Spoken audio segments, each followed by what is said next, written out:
Hello, hello. I hope you guys are doing well. Welcome to drboycetv.com, the home for intelligent Black people. My name is Dr. Boyce Watkins, and you all know that we believe in everything related to family. We live by the B1 philosophy, which means Black first. It means that we take care of our community, we take care of our kids, we build our wealth, and we create for the next generation.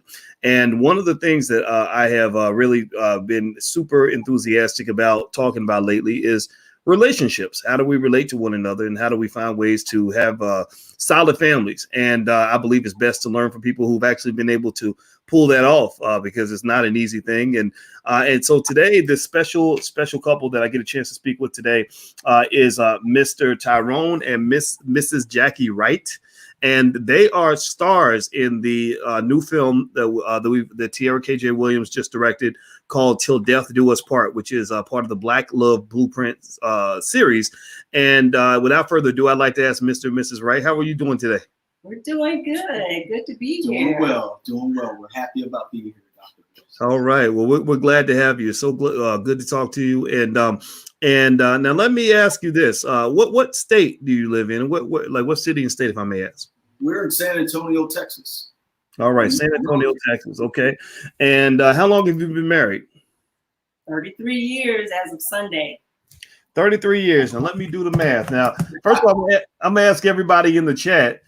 Give me a yes or no if you or your parents were married 33 years and longer. How many of you can give me a yes if either you or your parents have done 33 years, and if so, put the number in the chat. And if it's less than 33, put that number in there. And if the number is 0, that's okay too. We're here to really talk about building. I'm gonna start out by saying my parents did 47 years. Let me see, what's 1974? Yeah, this year it'll be 47 years. And one of the things that I think a lot of people don't know, a lot of people think about getting married and think about the fairy tale, and they don't understand that when you do those big numbers in a marriage, it goes far. It's not theoretical anymore. It's a matter of being able to solve a lot of problems, overcoming a lot of obstacles, just fighting through a lot of things. And so, first of all, I want to say congratulations to both of you. I think that's wonderful. How many children do you have?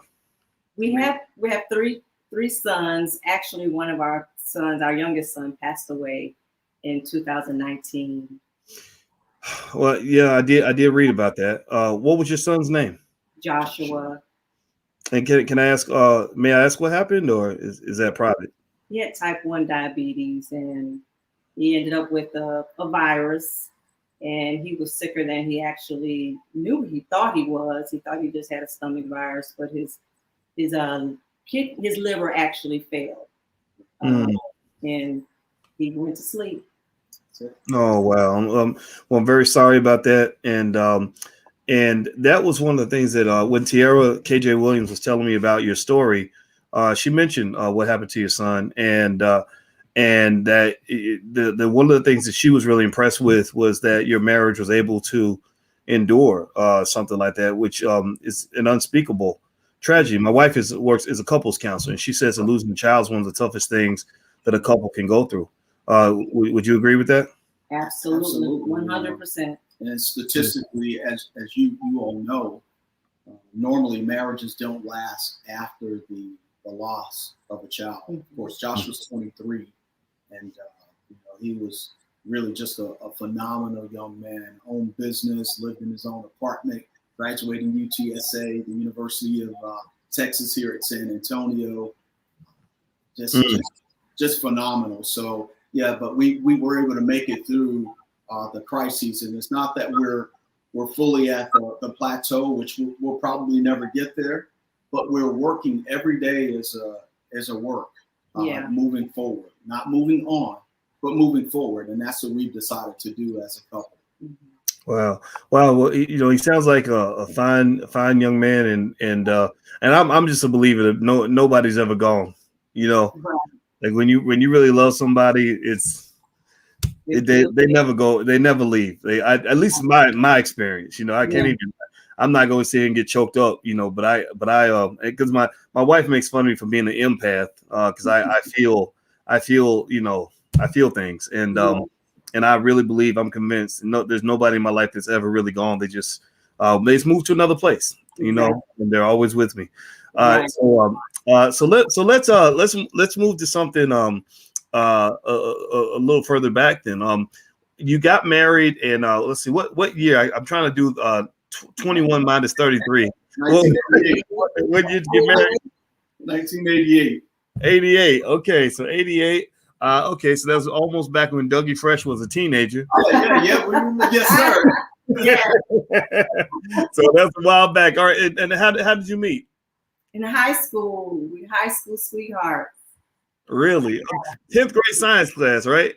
Yes. Right, there you go. Absolutely. That's it. Yeah. Okay. So Boys, let me tell you, she bugged me every day. No, I didn't. did she really? Tell me about that. So did you? I remember there was a girl I had a crush on in 10th grade in science class, and now she didn't like me though, but I thought she was the prettiest thing in the world. And I was a bad kid. I used to cut class and go to sleep and in homeroom and all that. And but I used to go to science class just so that I could be her lab partner. And she became a medical doctor. She was a smart one. I was a kid that had all F's. And she would sit there and we would dissect these nasty frogs. And this girl sitting there digging into the frog and pulling out the body parts. I'm about to throw up, but I'm just sitting there watching her cut this frog off. What was your experience like going to class together every day? Well, for me, I didn't like him. Oh, really? No, I didn't. He sat on the other side of the classroom, and I could see him staring at me, and I didn't like it. And one day he asked if he could carry my books to my next class, and I said no. And but he was persistent. Yes. He kept asking. That's right. He kept asking. Really? Okay. I wore her down. Really, you wore it down. I wore her down. It's crazy because nowadays they if a man keeps trying until he wears it down, they start calling you names and he's harassing me, he's a predator, but right.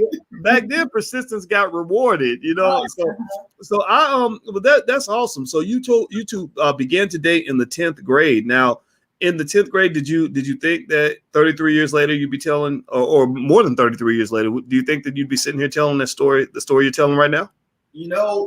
Initially that was my thought. Of course, at the age of 13, I wanted to be married, and I tell this story all the time, so you could research that.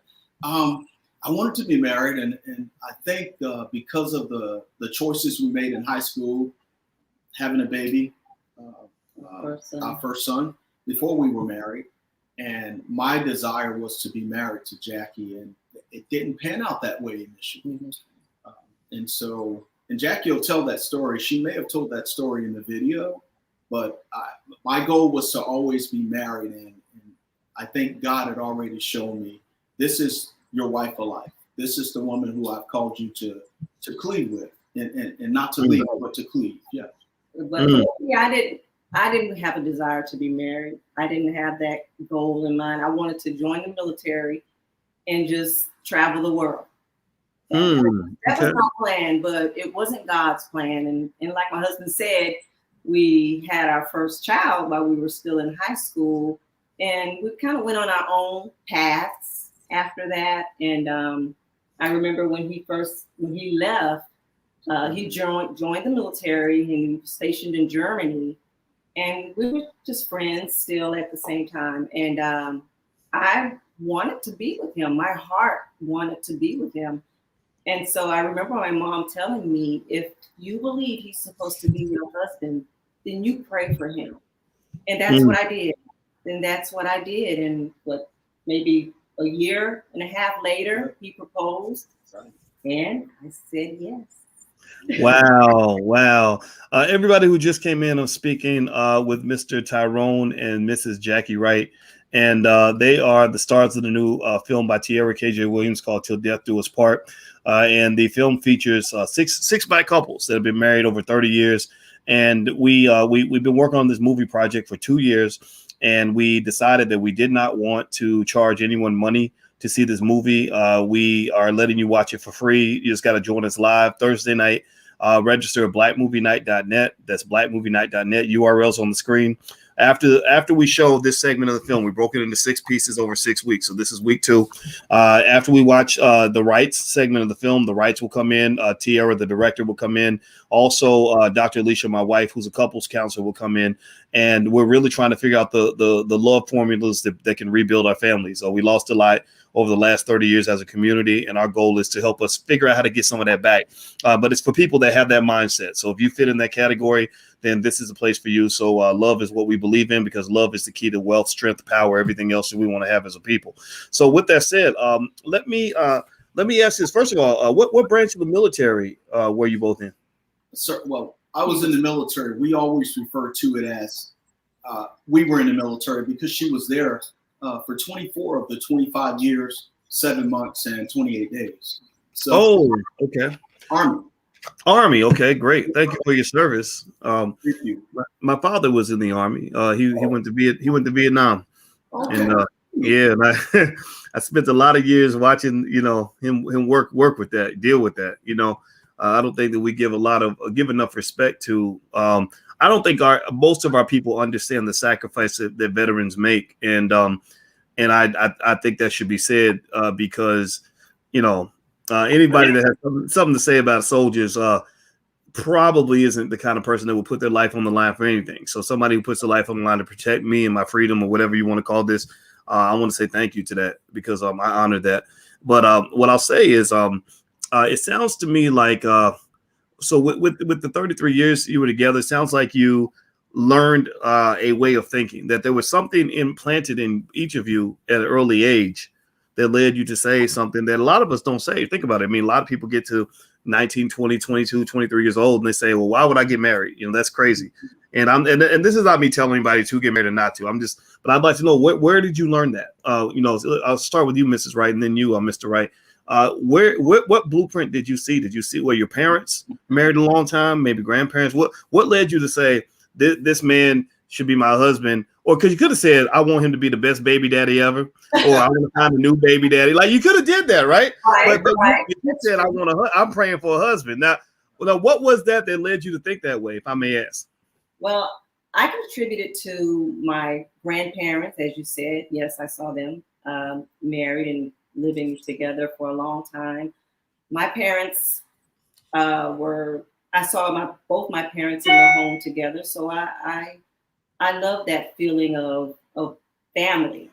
And so that was my inspiration, I think. But initially, like I said, I did not want to be married.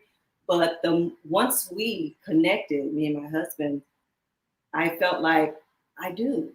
I really do want to be married. So I think it was something that I longed for, but really didn't realize it at a young age. But I really wanted that sense of belonging, of love, and companionship. So I think that's it. And he's a great, even to this day, he still opens the door. He was the same way when we met, and just a gentleman. And I love the qualities that he possessed then in high school, and then to this day, he's still that same guy. Wow. I love that. So now to you, Mr. Wright. Usually when a man carries himself a certain way, it's because somebody showed him how to be that man, right? We all owe it to somebody. I owe it to my father. I watched my parents stay married 47 years, and I know that that's not common anymore. And so what was your blueprint growing up? Funny, total opposite. I had let me make sure I say it right, examples of marriage for length of time, any length of time. As a young child, my mom wasn't married. My older siblings were married, but I wasn't around them because they were older. I'm the youngest of 7 children, so I never got to see much of marriage. All I knew is by the age of 13, I wanted to be married. That's all I can attribute it to. And then, as Jackie said, I'd always carried myself as a gentleman, even as a teenager. And then working in a law firm, I learned a lot of principles that most youngsters or young teenagers may not have an opportunity to get, especially being from a city like Savannah, Georgia. Oh wow. Well, yeah, I'll tell you, it's real interesting. I think that a lot of times I saw somebody in the chat that just mentioned, they said if this was a conversation about bashing marriage, it would be full. And there's a lot of people that bash it, and they bash. It's like we've become addicted to the things that I believe were kind of done to us deliberately. But maybe I sound like a conspiracy theorist. But I think that those who've never known the strength and comfort and security of family might have a hard time understanding why family matters, why family is so important. And I know that as a kid, what I was able to gain from my parents staying married was they taught me, just watching them kind of taught me that when you're in a group, it's not about the individual. It's not me always wanting what I want. It's me considering all the other people around me, my siblings, my parents, and them considering us. It was about sacrifice. I saw my father. He's a young man. He was a young, handsome man. And I believe that if he'd been born 30 years later, there'd be people telling him, you should go out here and just get your 10 girlfriends, just, have fun. Why would you want to be responsible for a child? Oh my gosh. And then to make it even worse, I wasn't even his real son. I was not his biological son. I was his stepson. And, but I grew up just living under the assumption that my father was going to be there for me, because he never let me think otherwise. He never came up short or didn't show up or whatever. And I didn't know how lucky I was, because my real father did not show up. My real father was in the streets. He was on drugs. He was in jail, and the real man stepped in. And I really think that sometimes as a community, I think it's time to take a second to back up and say, really think carefully about which sort of man and woman are we looking up to, and sometimes in media, you'll see the glorification of like I guess in the 70s, they started glorifying like the pimp culture, the anti-family culture. And everybody fell in love with that, but they don't understand how children get hurt by that. So I'd like for you to kind of help me with that. And I'm not even going to frame it as a question, but when I think about your sons, and RIP to your son, Joshua, correct? I said that's his name, correct? Okay. RIP to Joshua as well. He's one of your sons. He always will be. What benefit do you think your sons received by having stability with their parents in terms of just at least knowing y'all were going to be there when they came home from school every day? That they might not have gotten if you two had just given up, maybe say in year 5 or whatever the case may be. Yeah. I would say from our perspective with our children, they were able to see that the thing that I didn't see from a man's perspective of what a marriage really looked like. How, if I'm going to be married, how do I treat this woman that I will call my wife or my girlfriend or fiance or whatever the case may be. I think they were able to gradually, at each level and stage of life, pick those characteristics and traits up to make themselves better as men, and to be there for the woman that they would decide to marry or have married or whatever the case may be. I think they were able to grasp an understanding of how to take care of a family. If they decided they wanted to have a family, they would know how to treat a young lady. They would know how to work, because my husband has a strong work ethic and he instilled that in our sons. So they know how to work. They know how to care for the home. They knew their position. They learned their positions in the home, and not limited to whatever potential that they have. And we've, Dr. Boyce, let me say this. We've always explained to our boys, you're a child, a boy, a young man. This is what we're raising. Boys to be young men, to become men. And that means that can mean something different to every single man or woman that's watching this. For instance, you may have been taught this, men don't cry. And you've heard that a lot, especially in our Black culture. But I taught my boys to cry. They've seen me cry. They still see me cry. When we see each other to this day, we kiss each other on the cheek. Our kids are 34, 32, and then Josh would have been 25 this year. We always do it. We always say we love it. We talk 5 times a day. Yeah. So I think they've learned those. I'm not sure that they're institutional traits. I wish they were, but they're not. Yeah. Well, you know what? The way I see it, your family is an institution. And there's a lot of institutions out here, and everybody in the chat who comes from a great family, say something in the chat. Say yes if you understand how the family is an institution, because I can tell you that the institution that I grew up in, which by no stretch of the imagination was perfect.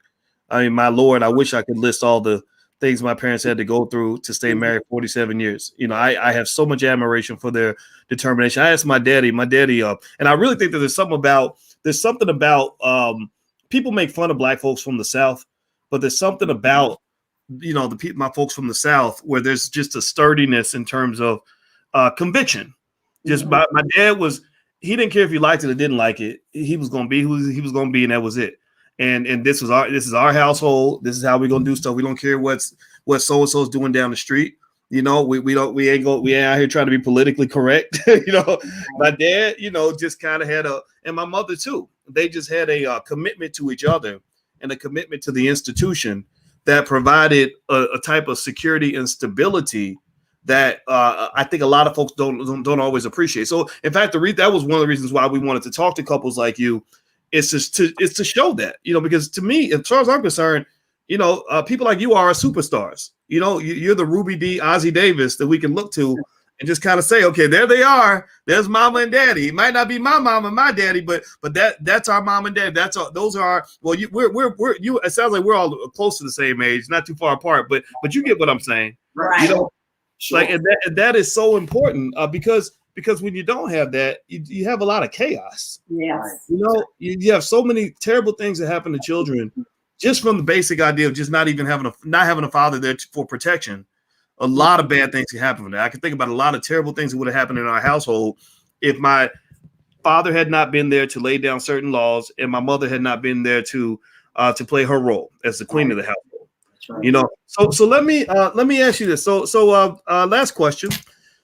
What is if I was sitting here and I was thinking, gosh, I want to try to do this. I want that. I want to build a family. I want to create my own little empire. I want to be like y'all one day and grow up and be able to retire. And because I told you, I didn't tell everybody this, but before we were talking, I said, so what do y'all do? And they said something like, well, we just travel and just have fun and just go all around the world. So if I want to do that, if I want to marry somebody, stay married 33 years or more, and eventually retire with a beautiful family and travel around the world, what advice might you give me to help me make sure I can turn that dream into a reality? What are your thoughts? You want me to go first? First of all, you need to be smart with your money. That's one thing. Communication, intentional, and understanding. Those are the three principles that I personally live by. Being able to communicate, being intentional about what I'm receiving from my husband, and then understanding. If I have the understanding of what he's communicating to me, then we're going to be able to mesh together. Everything is going to flow the way we need it to flow. But being smart with our finances has afforded us the lifestyle that we have, that we're able to both be at home and wake up every morning and do whatever we want to do. Whatever we decide we want to do, get up, drink a cup of coffee, have our morning devotion. We prepared ourselves for this moment.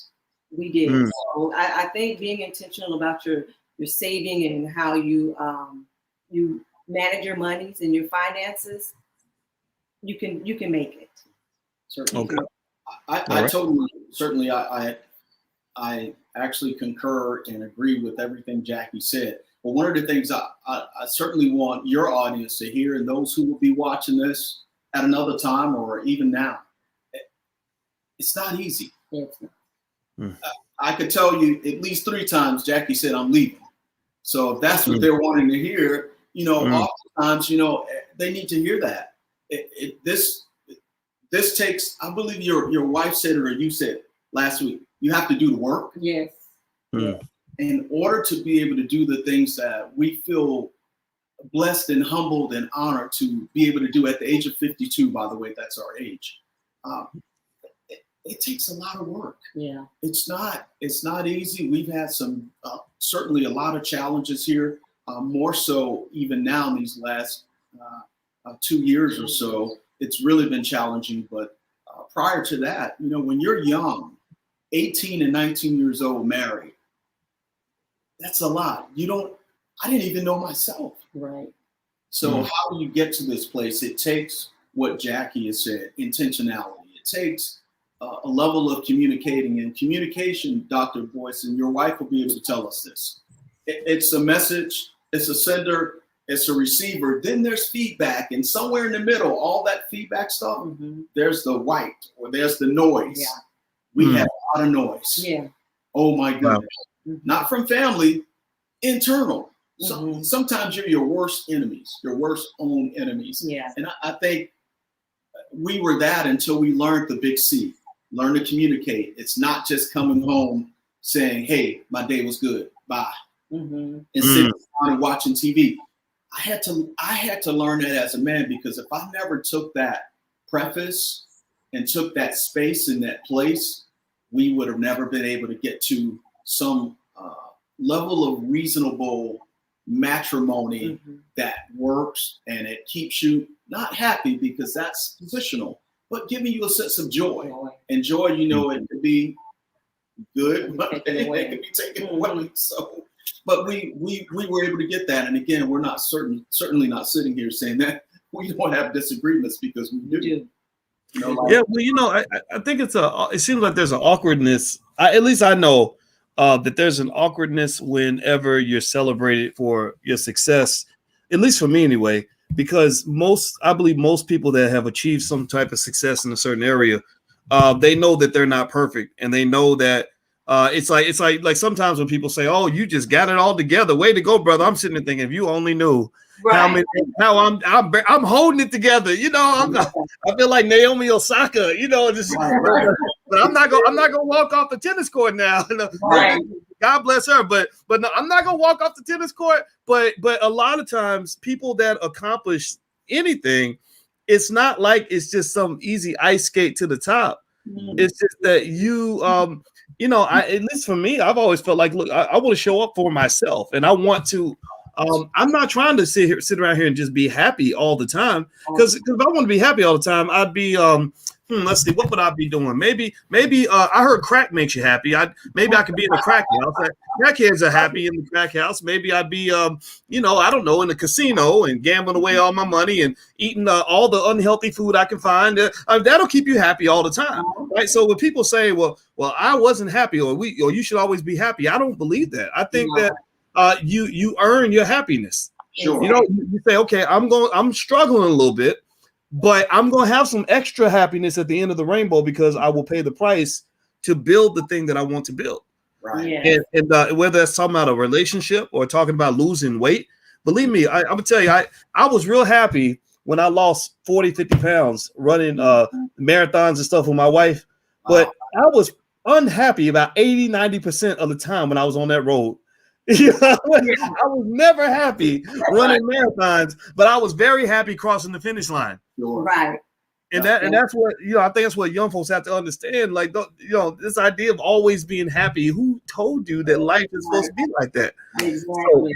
Yeah, it's work. Anything worth having, it's going to require work, and it's what you want out of it that you're going to put into it. So if I want to work hard to lose weight, then I'm going to do what I have to do to condition my body to lose weight.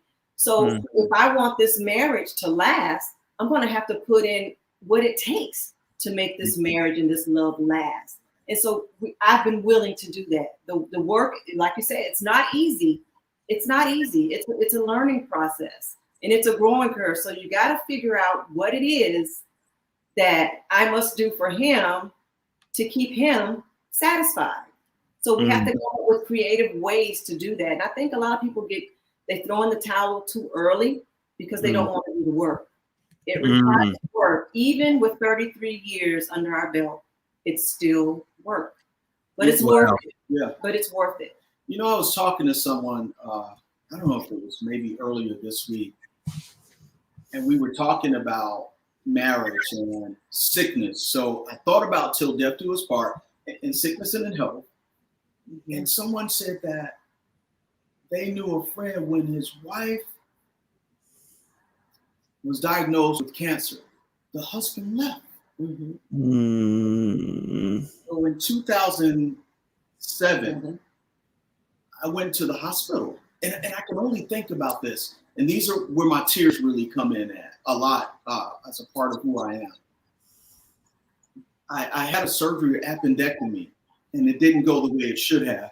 So the doctor called my wife in late one night and she said, call his family from Savannah because he's probably not going to make it. And my wife could have said, wait a minute, okay, let me go do what I have to do. We're good. No, she said, okay, let me pull myself together. Went home. She told my boys at the time who were still living at home, and they began to pray. But she could have said, you know what, they can take care of that. I'm going to leave. But she never did that. That's sickness and in health. That's not leaving. That's not leaving, but that's staying and that's cleaving. Sticking and staying instead of leaving and cleaving. I understand those particular principles when it comes to it. And that's kind of where we are. We said, I heard it, we had heard it before, but we teach couples this when we talk to them. We have them over at home or we're going out because Jackie has started a couples group and we'll talk more about that, I guess, another time.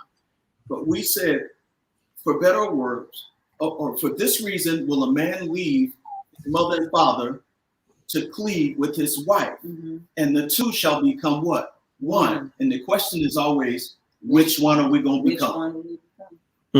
For me, and for those who are out there again, my personality type, I wanted Jackie to become me. That's not what I was saying.